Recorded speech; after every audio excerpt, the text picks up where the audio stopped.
Hello guys, welcome back to my YouTube channel mister explanation. तो क्या हाल है भाइयों, उम्मीद है आप सब बढ़िया होंगे। So today we are going to talking about Hollywood cinema's new release movie pope's exorcist. And एक बात जो इस मूवी को बहुत खास बनाती है और वो ये है कि ये मूवी फादर गैब्रिएल एमोट द्वारा लिखी गई एक किताब की कहानी पर बेस्ड है और ये इस कहानी का पहला पार्ट है। कोई भी इस मूवी को ज्यादा सीरियसली ना ले लें, क्योंकि मुझे नहीं लगता कि ये कोई रियलिस्टिक मूवी है। वीडियो पूरा देखने के बाद आप भी नीचे कॉमेंट में जरूर बताना कि आपको क्या लगता है, मूवी रियलिस्टिक हो या ना हो। पर एक बात तो तय है, ये मूवी ही डरावनी और नेक्स्ट लेवल होने वाली है। Without wasting any time, let's begin.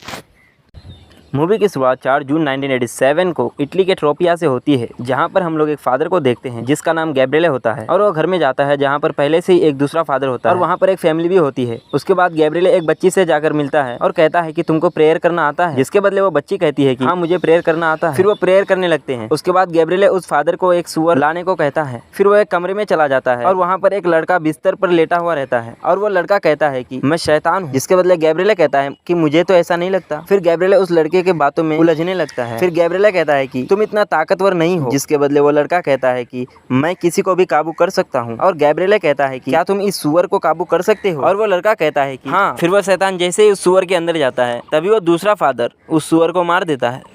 अब सीन चेंज होता है और हम 1 जुलाई 1987 में स्पेन के कैस्टाइल में एक फैमिली को कार में जाते हुए देखते हैं और उसकी माँ अपने बेटी एमी से कहती है कि वहाँ पर कंस्ट्रक्शन हो रहा है और बहुत सारे लोग भी होंगे, जिसके कारण वहाँ पर छोटे कपड़े नहीं चलेंगे। फिर वो लोग एक चर्च में पहुँच जाते हैं। उसकी माँ उन दोनों से कहती है कि तुम दोनों को ये घर कैसा लगा, और सीन शिफ्ट हो जाता है और हम गैब्रिएल को देखते हैं जो कि एक चर्च में होता है और एक पेंटिंग को देख रहा होता है। फिर उसके पास एक फादर आते हैं और गैब्रिएल उसको कहता है कि सेंट माइकल जब शैतान को मार सकते तो उन्होंने मारा क्यों नहीं, जिसके बदले वो फादर कहते हैं कि ये शायद ईश्वर की इच्छा रही होगी और गैब्रिएल मैं तुम्हारा साथ दूंगा, जिसके बदले गैब्रिएल कहते हैं कि मेरी आस्था को किसी सहारे की जरूरत नहीं है। फिर सीन शिफ्ट होता है और हम देखते हैं कि वो फैमिली घर के अंदर आ जाती है और उन लोगों के पास एक आदमी आ जाता है और वो फादर इक्यूबेल से मिलता है। अब हम लोग को पता चल जाता है एमी के माँ का नाम जूलिया है। उसके बाद इक्यूबेल कहता है कि कैरलोस मुझे ये जगह दिखा रहे थे, तभी वहाँ से कैरलोस चला जाता है। हम इधर एमी को देखते हैं जो कि हेनरी से कह रही होती है कि जाकर अपना रूम देख लो। फिर वो एक वर्कर से एक सिगरेट पीने लगती है। इसको सिगरेट पीता हुआ देखकर मुझे एक डायलॉग याद आ गया जो मैं बोलना चाहूंगा, स्मोकिंग का चक्कर बाबू भैया, स्मोकिंग का चक्कर। तभी उसकी माँ उसको सिगरेट पीता हुआ देखती है और उसे सिगरेट फेंकने को कहती है और वो सिगरेट फेंककर अपने रूम में चली जाती है और ब्रश करने लगती है। तभी उसका भाई एक मास्क पहनकर उसे डराने आ जाता है, मगर एमी नहीं डरती है और वो डरेगी भी कैसे, वो सिगरेट जो पीती है यार। उसके बाद हेनरी वहाँ से चला जाता है और चर्च में घूमने लगता है। घूमते घूमते बेसमेंट वाले एरिया में आ जाता है। अब इधर हम एमी को देखते हैं और उसके पास उसकी माँ आती है और उसको हेनरी का ध्यान रखने को कहती है।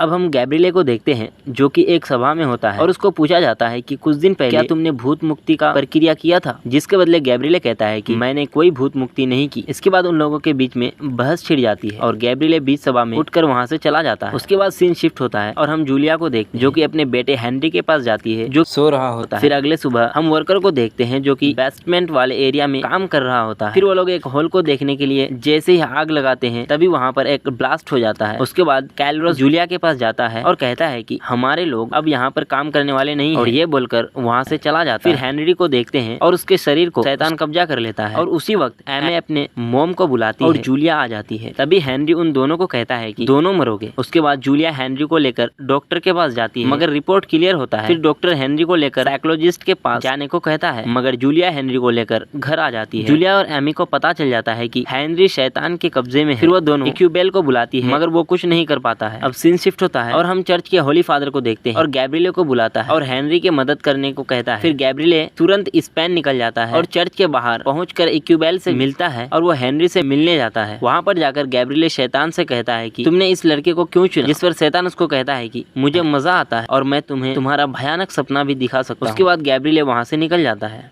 अब हम इधर एमे को देखते हैं जो कि अपने रूम में होती है। वो हेनरी के रूम में आती है और हेनरी कहता है कि नरक में जाओ। कहता है कि एमी जिससे वो डर के भाग अपने माँ के पास चली जाए। उसके बाद गैब्रिएल इक्यूबेल से मिलता है और कहता है कि हम लोग को पहले शैतान का नाम जानना। फिर वो कहता है कि हम लोग को एक बड़े प्रेयर करना पड़ेगा जिससे शैतान भाग जाए। फिर वो दोनों हेनरी के रूम में पहुंच जाते हैं और प्रेयर करने लगते हैं, मगर वो लोग शैतान का नाम नहीं जान पाते। उसके बाद उन लोगों को मजबूरन वहाँ से निकलना पड़ता है और गैब्रिएल इक्यूबेल से कहता है कि उसको वो लड़का नहीं चाहिए, उसका कुछ दूसरा प्लान। मैं गार्डन की तरफ जा रहा हूँ, तुम उस पर नजर रखना। फिर गैब्रिएल गार्डन में आ जाता है और उसको एक कुआं दिखता है। वहीं दूसरी तरफ शैतान एमी और जूलिया पर हमला कर देता है और इक्यूबेल गैब्रिएल को बुलाता है। फिर वो दोनों दोनों को बचा लेता है। उसके बाद गैब्रिएल इक्यूबेल को उसके बेसमेंट वाले एरिया में चलने को कहता है। फिर वहाँ पर दोनों को एक डायरी मिलता है जिस पर उस शैतान का नाम एमोडियस लिखा हुआ रहता है और उन दोनों को ये भी पता चलता है कि वो शैतान सदियों का भूखा है। इसके बाद गैब्रिएल अपने सारे पाप को कॉन्फेस करने लगता है। अब हम दूसरी तरफ देखते हैं कि होली फादर को जिसको पता चल जाता है कि गैब्रिएल खतरे में है। उसके बाद जूलिया को देखते हैं जो कि एमी को ढूंढ रही होती है। फिर वो हेनरी के रूम में आ जाती है। वो जाकर देखती है कि शैतान ने एमी पर भी कंट्रोल कर लिया है, मगर एमी को उसके माँ जूलिया शैतान कंट्रोल से छुड़ा लेती है। तभी वो शैतान उन दोनों पर हमला कर देता है, मगर जूलिया नींद का इंजेक्शन हेनरी को लगा देती है। अब हम गैब्रिएल और इक्यूबेल को देखते हैं जो कि दोबारा प्रेयर करने की तैयारी कर रहा होता है। फिर वो लोग हेनरी के रूम में आ जाते हैं और प्रेयर करने लगते हैं, मगर शैतान सब पर हमला कर देता है और गैब्रिएल से कहता है कि तुम हमारा बात मान लो और मेरा गुलाम बन जाओ, सब कुछ छोड़ दूंगा। फिर गैब्रिएल को मजबूरन होकर शैतान की बात को मानना पड़ता है और वो इक्यूबेल से कहता है सबको लेकर यहाँ से चले जाओ। फिर इक्यूबेल तीनों को लेकर वहाँ से बाहर आ जाता है और कार में बैठकर वो दोबारा अंदर आने लगता है। यही दूसरी तरफ गैब्रिएल अपने आप को मारने लगता है, मगर मार नहीं पाता है क्योंकि शैतान उस पर पूरी तरह से अपना कंट्रोल कर लेता है और वो बेसमेंट वाले एरिया में जाकर बैठ जाता है। फिर इक्यूबेल गैब्रिएल को खोजते हुए